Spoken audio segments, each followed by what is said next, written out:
A yellowed letter shattered our Thanksgiving peace, its words chilling. We failed you.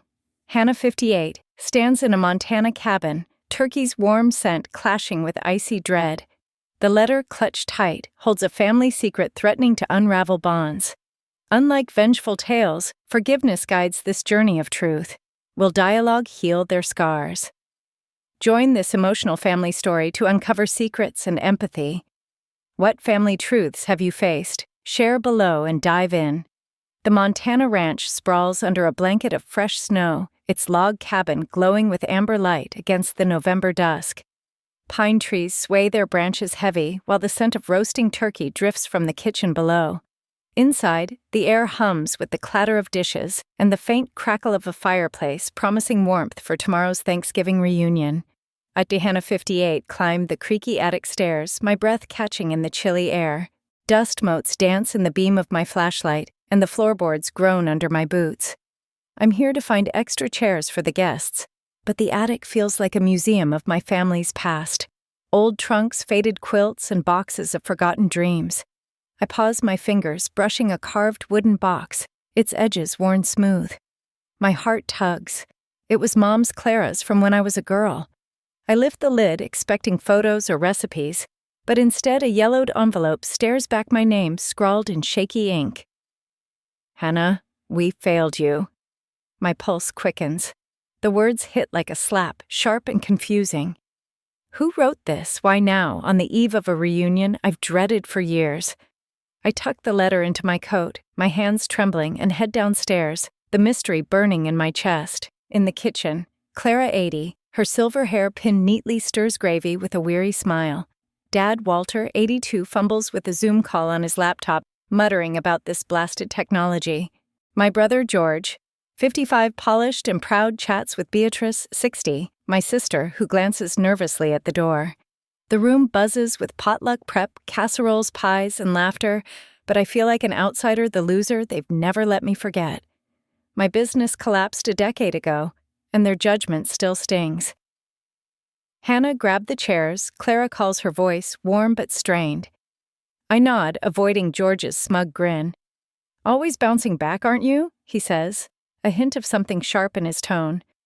I force a smile, my mind on the letter. We failed you. Was it? Clara regretting her silence? Walter hiding guilt. I set the table, my hands moving mechanically while the fire's crackle echoes like a heartbeat. Walter curses as Zoom crashes, and we chuckle, but my laughter feels hollow. The letter's weight presses against me, a secret I can't share yet.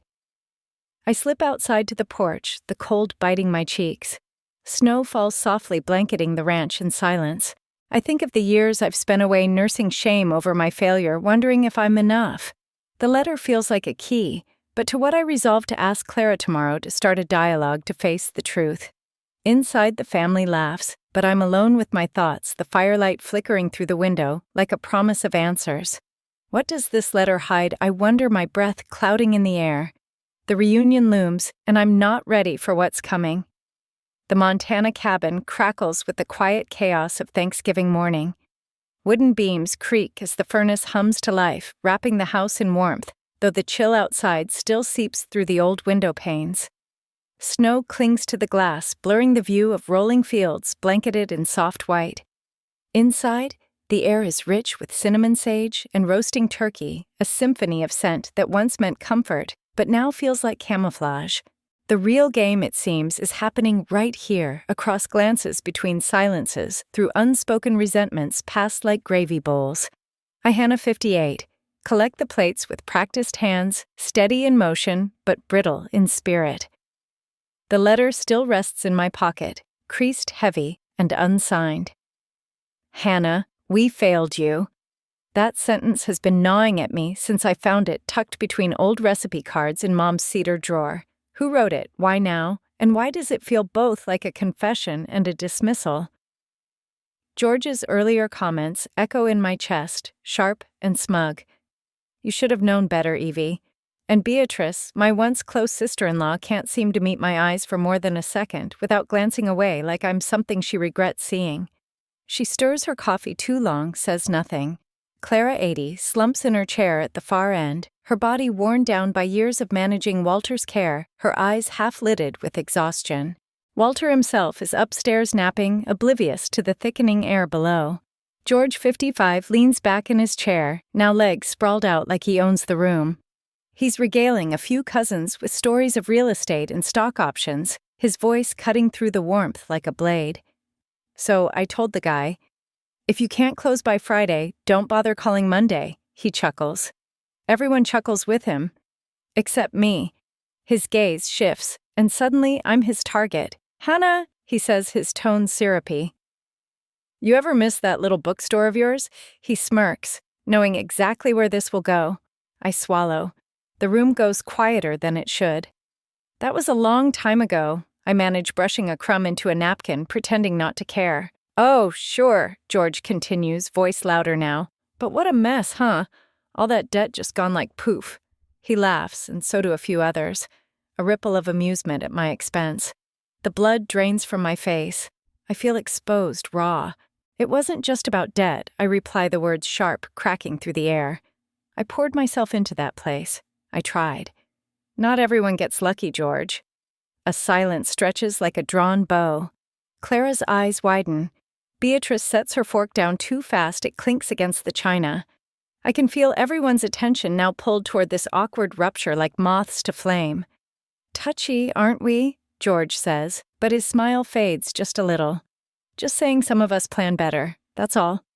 I stare at him, my hands trembling slightly. Years collapse into seconds. Nights I slept on the floor of that bookstore, trying to make ends meet, begging Walter to invest to believe. He never did. No one really did. "You don't know what I went through," I whisper, but my voice rises. "You were too busy shining, too busy being proud of yourself to see anyone else falling." A cousin coughs. Someone shifts in their chair. I feel the burn behind my eyes and push back the tears. "I won't cry, not here. I don't wait for Clara's soft Hannah, please." I've already slipped out of the room down the hall into the stairwell where only dust and cold silence greet me. I press my back against the wood-paneled wall, my breath shallow. In my wallet is a photo of us at the ranch when we still believed in each other. I was 40, full of hope, grinning in the sun with the dream of that bookstore in my heart. I pull it out now. The edges are worn, the smile's faded, but the pain is fresh. Scrolling through my phone, I see George's family matching sweaters. Perfect smiles, Christmas lights. His world is seamless. Mine is a frayed thread. I think about leaving, about packing my things and slipping out before anyone notices. But Clara's voice rings again in my head. "Stay, try again, speak the truth." Maybe it's not too late. Maybe honesty isn't weakness. Maybe it's the only thing left. I tuck the photo back and take a breath, one step at a time. Then I hear her, Beatrice. Her steps are hesitant, her voice low. "Hannah," she says. And I turn. Her eyes are glassy, her mouth unsure. And in that moment, the silence between us holds not just judgment, but maybe, just maybe, the start of understanding. Compassion heals, yes, but only when we dare to face the wounds we've inflicted and the ones we still carry. The Montana cabin thrums with the hum of a long-awaited reunion. Fairy lights twist along the exposed rafters, casting a soft, deceitful glow over aging timber and weary hearts. Snow sweeps hard against the windows, turning the world outside into a silent blur. Inside, the air simmers with heat and scent, roasted turkey mulled wine, spiced pies, and the noise of distant kin playing at harmony. I stand near the edge of the room, barely inside the circle of warmth. My fingers curl around a glass untouched. In my coat pocket, a folded letter crinkles with every breath. "Hannah, we failed you." 7 words that have haunted me since I opened the envelope. 7 words I don't yet know how to believe. Across the long table, cluttered with potluck dishes and paper napkins, Walter rises. 82, and still impossibly firm in posture, he lifts his glass with a performer's ease. Clara sits beside him, 80, her body thin, her eyes exhausted from years of quiet caregiving. George leans back, smug in his tailored jacket, while Beatrice, as always, fidgets with her napkin like it's a lifeline. "I'm proud of all my children," Walter announces, voice booming over the clatter of dishes and clinking forks. For a moment, I let myself hope. Just a flicker. a breath of air. George, he continues, nodding to my younger brother, a titan of business. Beatrice, as reliable as ever. Then comes the pause. It stretches like winter silence, long and heavy. And then ice. Except the loser Hannah, who threw it all away. The room stills. A gasp here, a cough there, then only the awkward echo of shame. I don't move. I don't breathe. The word loser slices through the air and roots in my chest. My bookstore, my dream gone. The choices I made, the ones no one here ever understood, laid bare, and stripped of context. George glances sideways at me, satisfied. Clara leans toward Walter, whispering sharply, "Walt, stop." He ignores her. Beatrice won't meet my eyes. Something inside me breaks. My glass slips. The crash shatters the quiet glass, exploding across the hardwood. Every eye turns. My breath comes fast, shallow. I don't explain, don't apologize. I turn on instinct and push through the crowd, through their stares, their confusion, their pity disguised as concern. Hannah Clara's voice chases me, but I'm already at the door, already gone. The cold outside is violent. Snow needles my skin as I stumble into the darkness. My boots punch through drifts, the cabin's golden glow shrinking behind me like a memory I don't trust anymore. I stop only when my legs fail me, collapsing against a fence post half buried in snow. My breath comes in bursts, hot and useless. Alone now, I let the tears come. Not just from tonight, but from the years of being misunderstood, misnamed, mislabeled. Walter's words weren't new. They were only louder than usual. They echoed the doubts I've fought for decades, the ones I thought I'd finally silenced. Clara's face rises in my mind, her trembling hands, her tired voice. She's borne so much, maybe too much. Was she trying to protect me all along, just in ways I couldn't see? And what of that letter? We failed you. Was it guilt, regret, or something else I don't know yet? I only know I ache. Part of me wants to walk away for good, leave them to their stories, their illusions, their empty chairs. But some softer part, small defiance, still wants to understand. Still believes there's more to uncover. Maybe not redemption, but maybe recognition. Maybe compassion, not only for them, but for myself. I sit in the snow waiting, not for someone to come, but for the silence inside me to settle. The cabin glows faintly in the distance, warmth flickering like a distant star. And the question lingers heavier than frost, will I ever go back? The Montana night settles over the ranch like a thick, snow-laced quilt, muffling even the distant cry of coyotes. The wind howls across the hills, lashing the porch railings, but inside the cabin, golden light spills onto the snow like a silent invitation. The glow is faint, almost hesitant, as if the house itself isn't sure I belong. I, Hannah 58, stand just beyond its reach, my coat stiff with frost, my heart heavier than the letter folded deep in my pocket. Hannah, we failed you. 5 words scrawled in faded ink, yet they press down on me with the weight of years. Behind me, the wind chimes tinkle gentle, defiant notes against the storm's fury. I'm poised to leave my boots already crunching a retreat through the ice. Walter's voice still rings in my ears, sharp and unrelenting. Loser. 1 word hurled like a stone, cracking something deep inside. I should walk away, but that porch light, it pulls at me. A memory of belonging flickering through the cold. I step onto the porch ice, groaning beneath each footfall. There, waiting like a sentinel, is Clara. 80 now, her shawl pulled tight around her narrow shoulders, her face etched with the quiet erosion of years spent caregiving, her eyes still sharp, still kind, brighten at the sight of me. Hannah, she says, voice catching on the wind. Please, come in. I hesitate, shame still raw on my skin. I can't. Not after what he said. My voice is hoarse, nearly swallowed by the storm. She reaches for me, her hand thin and trembling but firm. Walter didn't mean it. He's fading, Hannah. Some days he's barely here, and when he is, he's someone I hardly recognize. The pain in her eyes is undeniable fatigue carved into every gesture, every breath. She's held this family together with nothing but willpower and grace. And I, angry hurt, have only made her burden heavier. We sit together on the bench, snow drifting down around us, the chimes above our heads still whispering their metallic lullaby. Clara pulls something from her coat pocket, a folded slip of paper, and presses it into my hand. "This is for you. Read it later. We'll get through this, Evie. Together." I nod slowly, the paper damp in my glove.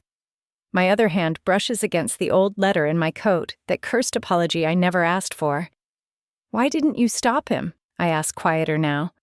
Clara sighs, a sound full of regret. "I tried. But I'm tired, Hannah. So tired. Every day I lose a little more of the man I married. I should have done more for you, for everyone. But sometimes I feel like I'm vanishing too. Her honesty stings more than blame would. And guilt coils in my chest. I'd been so focused on my own pain, I hadn't seen hers. From inside, the faint hum of reunion beckons. Football plays on the muted TV, cousins argue over cranberry sauce, and someone, probably Walter, lets out a frustrated curse at his phone. A beat later, laughter erupts. "Happy Turkey Day," he'd typed, meant for one cousin, but sent to the entire family. The absurdity lightens the air, if only briefly. I step inside, blinking against the warmth. George looks up from the fire, his expression unreadable. Beatrice won't meet my eyes, her hands nervously fidgeting with her wineglass. Earlier, I caught her glancing at my coat pocket at the envelope she pretended not to recognize. Secrets, guilt, silence. They hang heavier than the snow. Clara leans close, her hand brushing my sleeve. "Stay," she whispers. "We need you." I glance at Walter. His stare is vacant now, not cruel, just distant, lost. Whatever had lashed out at me earlier, it wasn't the full man, not anymore. I nod just once. But in my coat pocket, the note she gave me waits its promise fragile. I don't open it yet. Not tonight. First I breathe. Then I sit. The cabin hums with family, and I let its rhythm hold me, even if just for now. The Montana morning arrives with a sharp breath, painting the ranch in hues of silver and pale blue.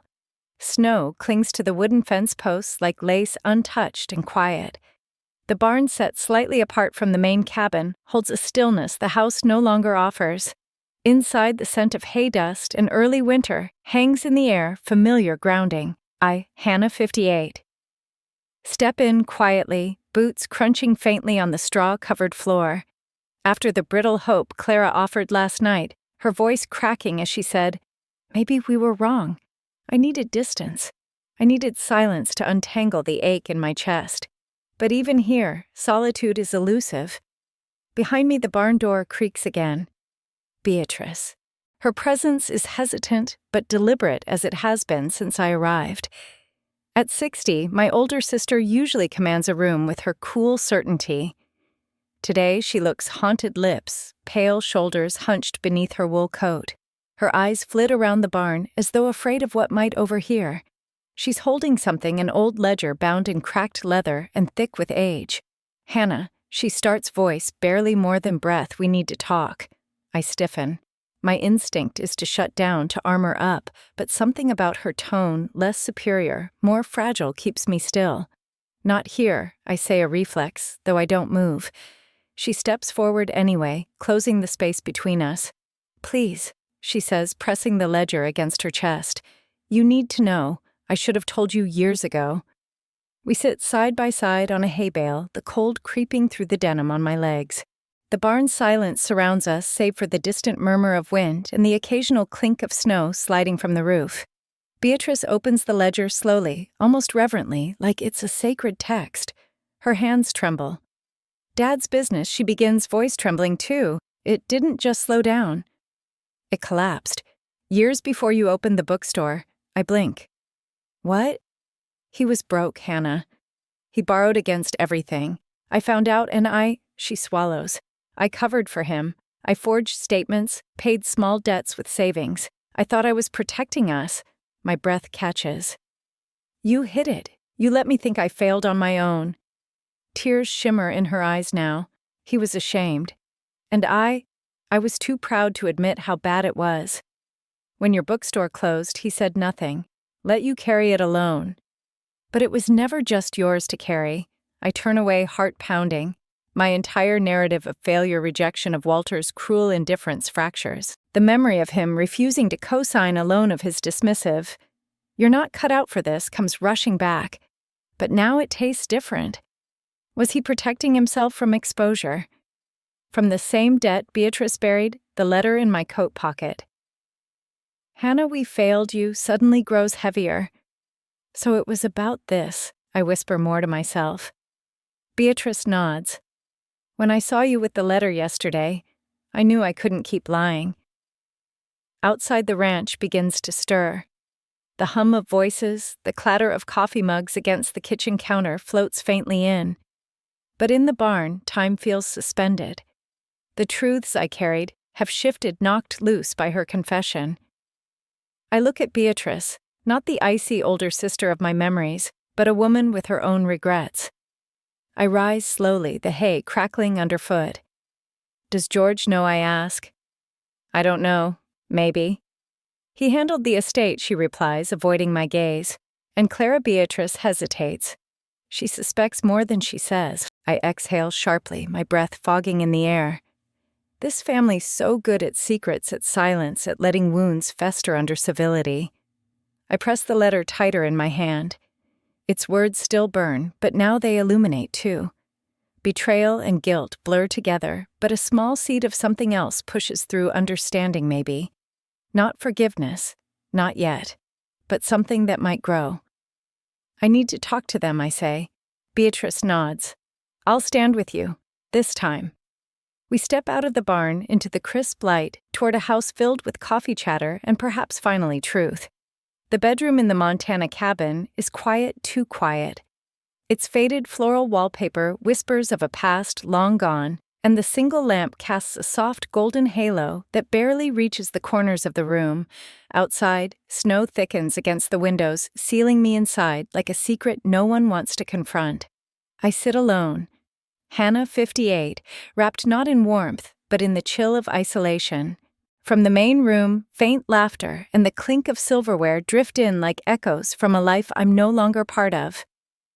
Beatrice's confession still rings in my ears. Walter ruined everything, and no one said a word. Her voice trembled, but the truth it delivered was steady, cutting deep. That letter, the one Mom never sent but tucked away, haunts me with its opening line, "Hannah, we failed you." It wasn't just a sentence.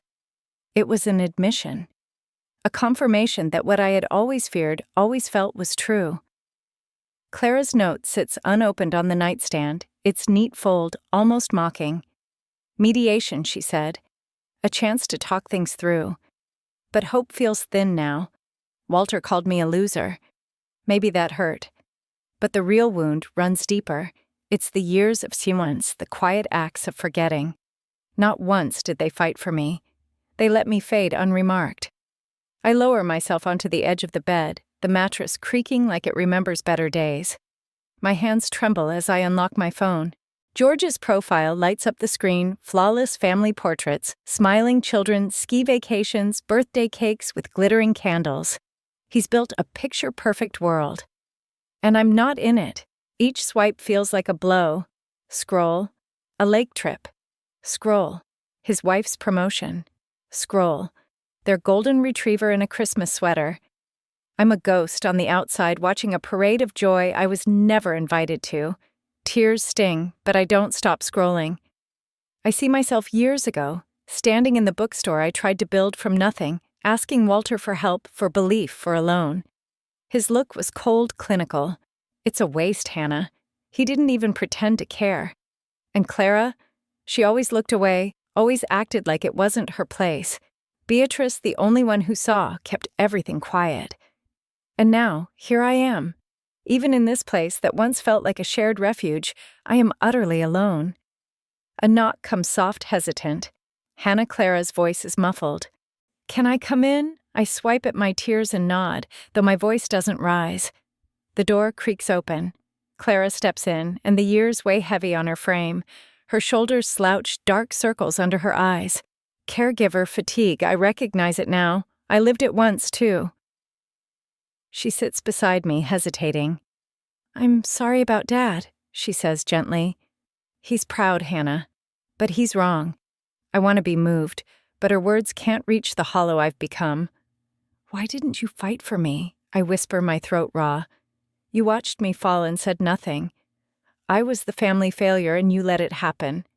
Clara's lips quiver. Her eyes shine. I was scared, she admits. Scared of losing him, of breaking everything. I thought silence would keep the peace. Her truth stings, but not like Walter's coldness. This is different. Her pain mirrors mine.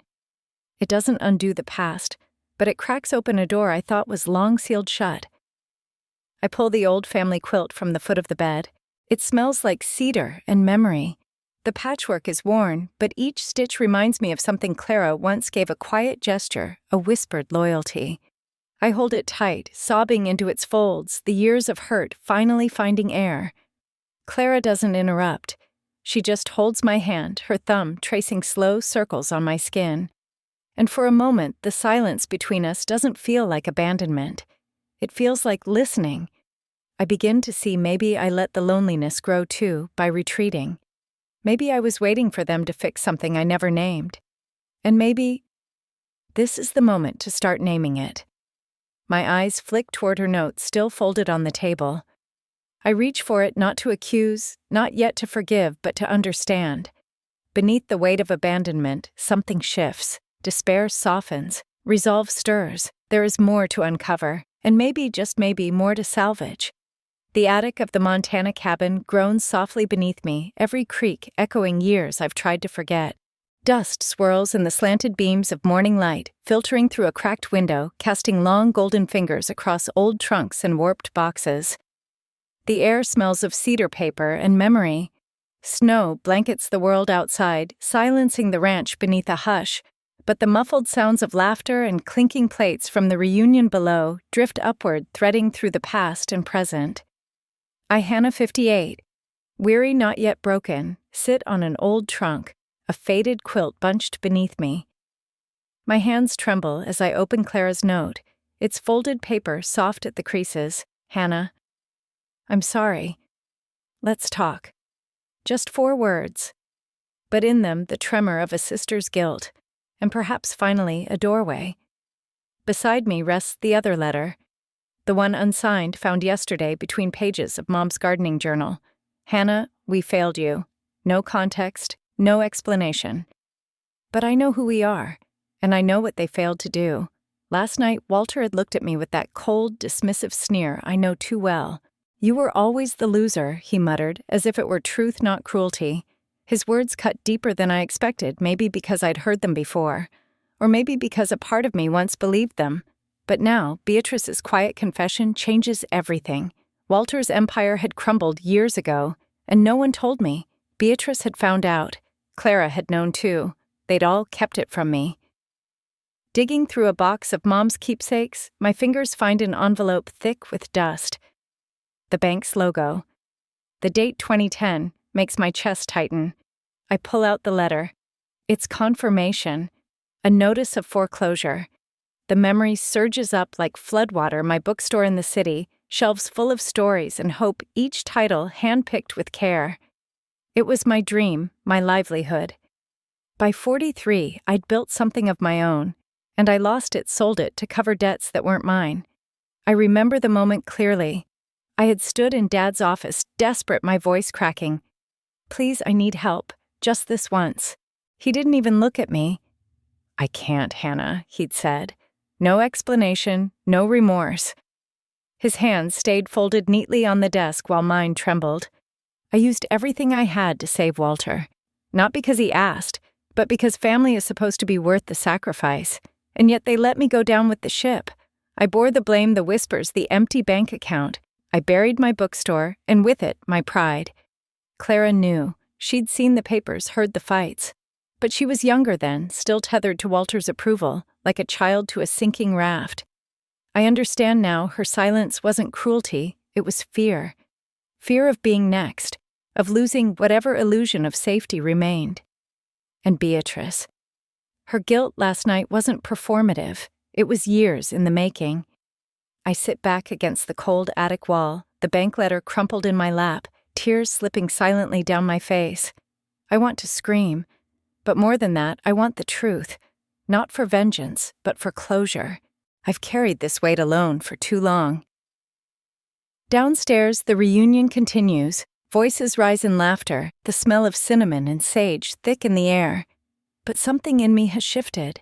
The past no longer suffocates, it clarifies. Every scar, every silence, every cold shoulder has meaning now, and meaning finally gives me strength. I will go down those stairs. I will speak.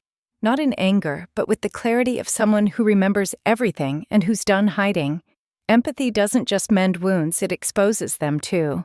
The Montana cabin flickers in the firelight, casting long, trembling shadows on the log walls. Outside, a snowstorm howls across the empty plains, but in here, warmth curls from the hearth like a fragile promise. The Thanksgiving reunion has dwindled down to the core family and silence. Coffee lingers in the air, bitter as the words left unsaid. I sit alone on the threadbare couch, age 58, one hand resting on a letter I've reread a dozen times. Hannah, we failed you. It's folded next to Clara's apology, and the bank document revealing what no one here ever acknowledged. I gave up my bookstore to cover Walter's debts, quietly, completely, without thanks. Walter's sharp insult. You were always a loser still stings, made worse by Beatrice's whispered truth in the barn he's broke. He knew it, still mocked me, but something shifted when Clara reached for my hand earlier, her voice trembling with regret. Empathy had cracked something open, not just in her, but in me. George stands across the room, one foot near the fire, his usual slick composure dimmed by the orange glow. His gaze avoids mine. Beside him, Clara, 80, knits slowly, her arthritic hands stiff, the fatigue of caregiving etched into her every gesture. Beatrice, 60, sips from a chipped mug, the steam veiling her expression.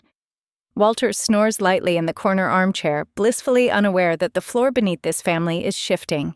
The fire pops sharply. My voice steadier than I feel cuts through it. George, I say, not accusing, not pleading, just asking, why do you always bring up my failure? He flinches, setting down his mug. The ceramic clinks hard on the wood. I didn't mean to hurt you, Hannah, he says, his voice softer than I've heard in years. I envied you. The words hang there absurd. I blink. You envied me, I ask, disbelief thick in my tone. You, Mr. Perfect Life. His expression crumples like paper. You kept going, he murmurs. After the bookstore failed, after Mom's death, after everything, you stayed quiet, you endured. I've been running for decades, chasing success, terrified I'd fall behind. And when I saw you still standing, I didn't know how to handle that. His confession lands like snow on warm skin, surprising melting into something tender. His jabs weren't contempt. They were fear. Shame. I glance around. Clara's knitting is still now, her eyes wet with unshed tears. Beatrice's shoulders lower, her guilt giving way to recognition. Even Walter in sleep looks smaller than the man I once feared. My voice is thinner now, but no less clear. I didn't know I whisper. I thought you were just better. I never was, George says, shaking his head. The fire crackles again, but softer this time, like it too has calmed. And for the first time in years, I see my brother not as an adversary, but as a man carrying a hidden weight. My fingers brush the edges of the letter in my pocket. There are still questions, still secrets, still things unsaid. But something vital has begun the telling of truth, however fragile. Forgiveness isn't a switch. It's a room you enter slowly, breath held. And tonight, maybe for the first time in this house, the door has opened. The Montana cabin's dining room bears the hush of a storm not yet past. Morning light slices through snow-powdered windows, casting long, brittle shadows across the scarred wooden floor. The long farmhouse table, once crowded with Thanksgiving casseroles and laughter, now holds only half-drunk coffee, a stack of stained napkins, and the silence of unspoken things. At 10:58, stand at its head, my spine straight, though my hands tremble, one clutching a creased handwritten letter that reads, Hannah, we failed you, the other, gripping the formal chill of a bank notice. Around the table sits what remains of my family. Walter, my father, 82 sits upright as if he's still the man in charge.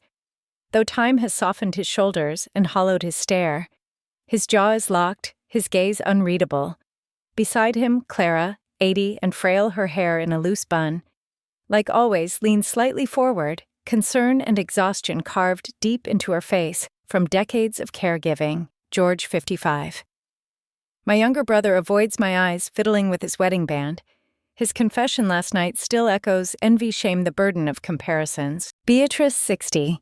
Fidgets with her necklace guilt radiating from her as if her secret of Walter's bankruptcy of the truth she carried might still crawl out from between her fingers. There's no pie today, no scent of turkey, only coffee cold now and truths left too long in the dark. I clear my throat. Dad, I say, voice quiet but resolute. We need to talk. About the truth. Walter's eyes narrow. His posture stiffens, but I press on. I raise the envelope. This is from the bank. I sold the bookstore to cover your debt. The words hang in the air like frost. You let me take the fall. You let me wear failure like a scarlet letter. You called me a loser. Gasps flutter. Clara's hand covers her mouth. George sits bolt upright, his eyes wide. Even Beatrice freezes. But Walter doesn't flinch. He leans back, lips curling. You failed Hannah, he mutters. Don't rewrite history just to feel better. That does it. The dam breaks. No. I snap, slamming the bank letter down with a trembling fist. You failed me. You watched me drown in shame, watched me beg for answers while you stood silent. My voice cracks, years of hurt breaking through a throat gone dry from silence. Clara sobs. Walt, tell her. Please. Something shifts in Walter's expression. Not softness, not regret, not yet, but a crack in the armor. His hands curl against the arms of the chair. I was ashamed, he says, voice barely audible. I lost everything and I couldn't face it. So I let you carry it instead. The words settle like snow, quiet, heavy, cold.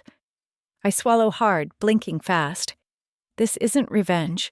This is justice. And it hurts in a different way. A cleaner way. Clara reaches for my hand across the table. You shouldn't have had to do that alone, George finally speaks. I see it now.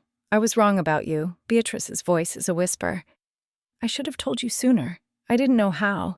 For the first time in years, we speak not as strangers wearing the masks of a family, but as broken people trying. Trying to reach each other. The room is still heavy with the residue of betrayal, but something warm flickers beneath it.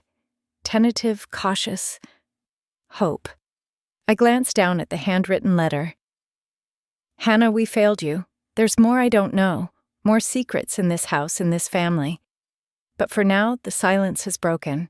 The dialogue has begun. And maybe that's enough to start.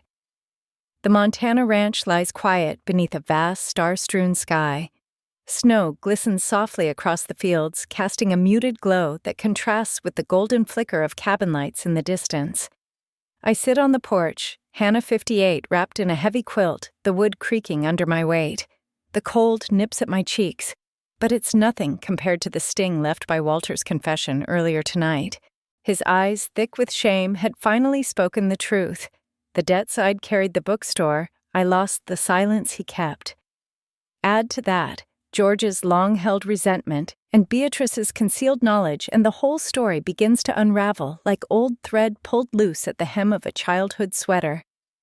In the pocket of my coat sits a letter. I never expected, Hannah. We failed you. Just 5 words. Simple, final, and devastating. For years, I chased the ghost of acknowledgement from this family, thinking it would complete something inside me. But Clara's note, the one she left quietly by my bed, urging me to talk not run, has brought me here to this stillness, to this reckoning. I open my old leather journal, its corners curled with time and entries of another life. These pages have held my pain when no one else could. I flip through the chapters I've etched in silence, the day the bookstore shut its doors, Walter's long absence during my worst nights, Clara's hesitant glances that masked deeper fears. But something shifts as I write tonight, not just reflection, but revelation. For so long, I believed they couldn't see my sacrifice. But the harder truth, I hid it from them. I wrapped my pain in silence, convinced it was nobler to suffer quietly. I feared their judgment more than I craved their understanding.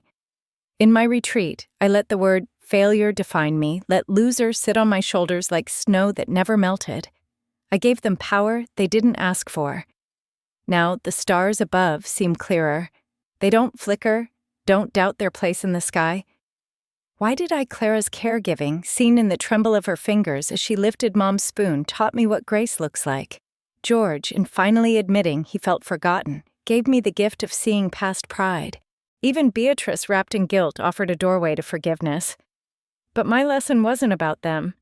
It was this: the quiet endurance I mistook for invisibility was strength all along. I didn't need them to name it for me. The cabin glows brighter now, filled with muffled laughter. Walter fumbles with his phone, trying to set up a video call with his grandkids. George is retelling some worn-out family story, and Clara's voice, warm and tired, cuts through the cold. They sound like people I used to miss. They sound like people I might join again. But first, this vow. I write it plainly: I will not live to earn their love. I will live because I already am enough. The page absorbs it like the land takes snow, quietly, surely, patiently. Healing didn't come from confrontation. It came from clarity. It came when I stopped asking to be seen and began choosing to see myself. I close the journal. The night is still. The stars above me hold steady. And so for the first time in years do I. The Montana cabin glows with morning light, golden sunbeams slipping through frosted windows, warming the worn hardwood floor. The fireplace crackles its embers, echoing the quiet hum of a family no longer fractured. It's the final morning of our reunion, and the scent of strong coffee mingles with the remnants of last night's pie contest. Clara's pecan masterpiece, still half-eaten, sits on the counter, proudly bearing its paper crown. I'm Hannah, 58, standing by the hearth, fingers trembling slightly as I unfold the letter. The handwriting is familiar. The signature even more so. Clara, Hannah, we failed you. A confession written years ago, buried in silence, now opened under a new light.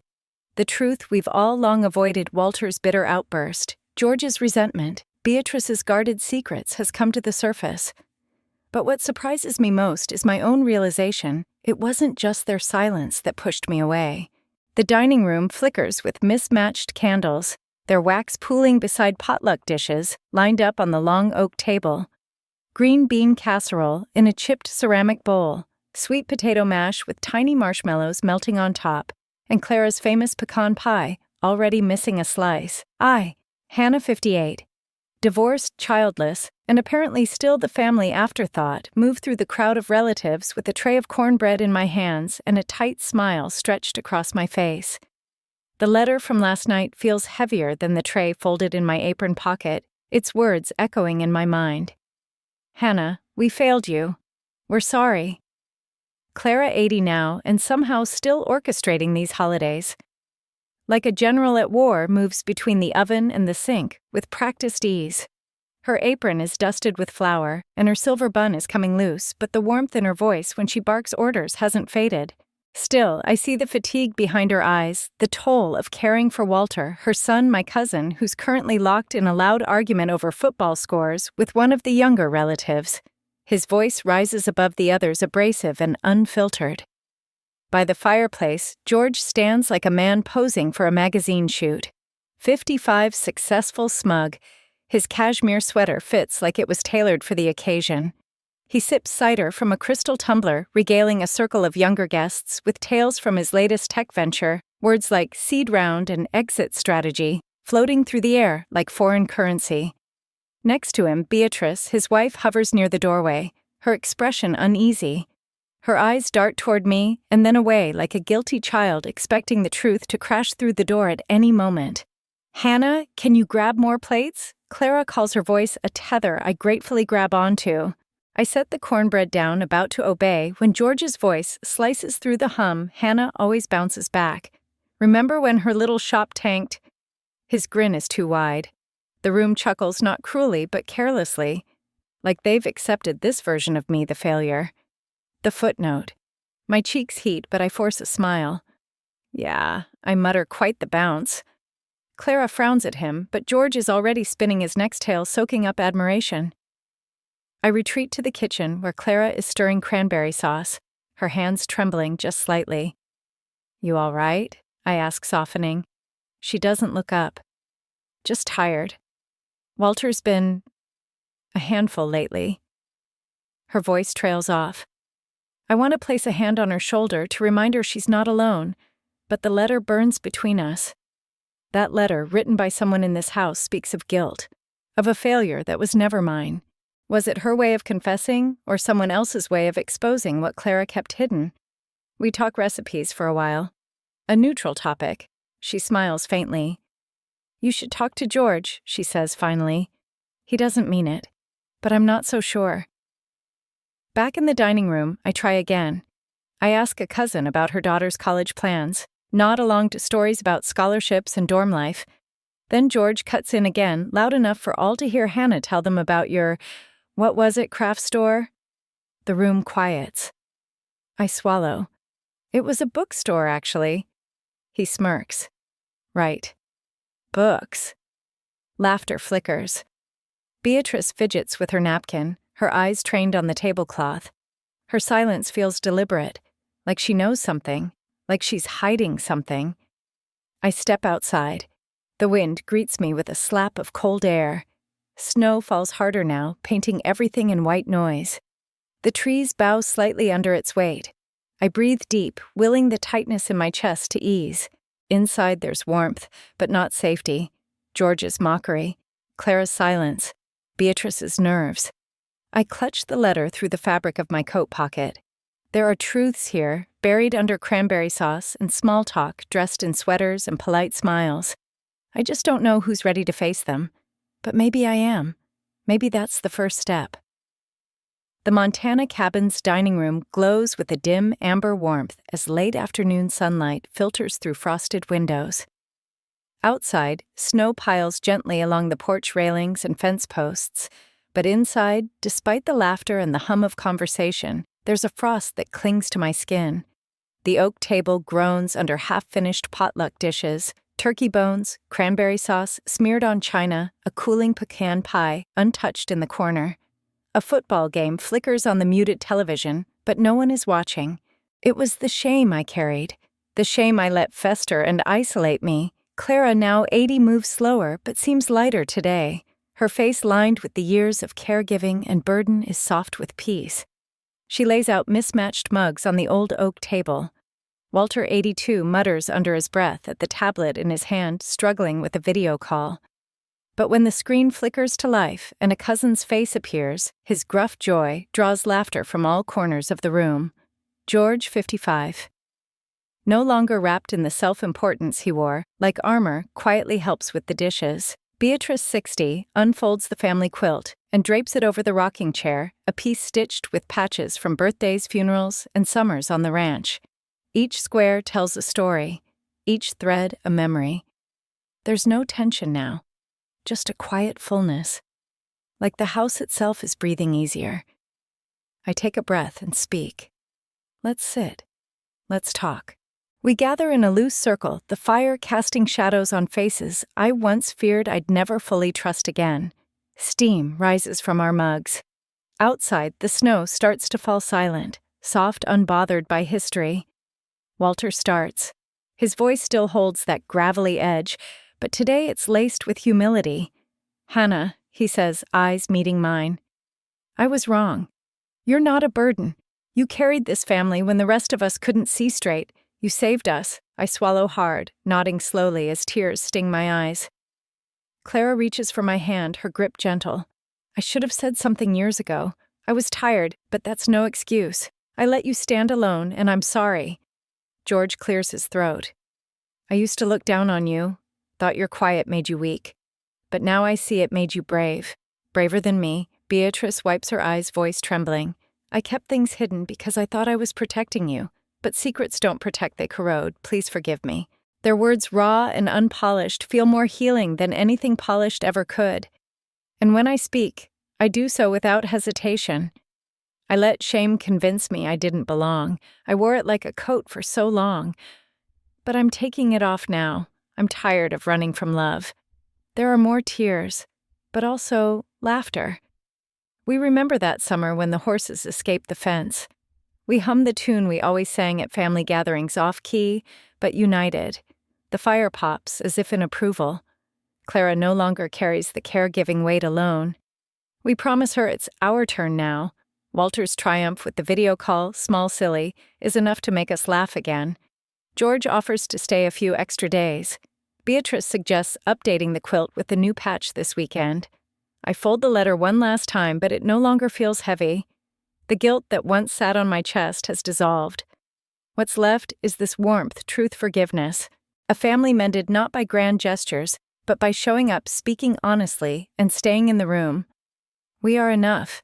And this time, I believe it. Hannah, hold Clara's hand. Our family's song lingering, a quilt of love wrapping us tight. Forgiveness healed our scars. Walter's shame, my sacrifice through dialogue that rebuilt our bonds. Compassion taught us to see each other's pain like caregivers carrying silent burdens. Resilience grew from truth, proving love finds a way.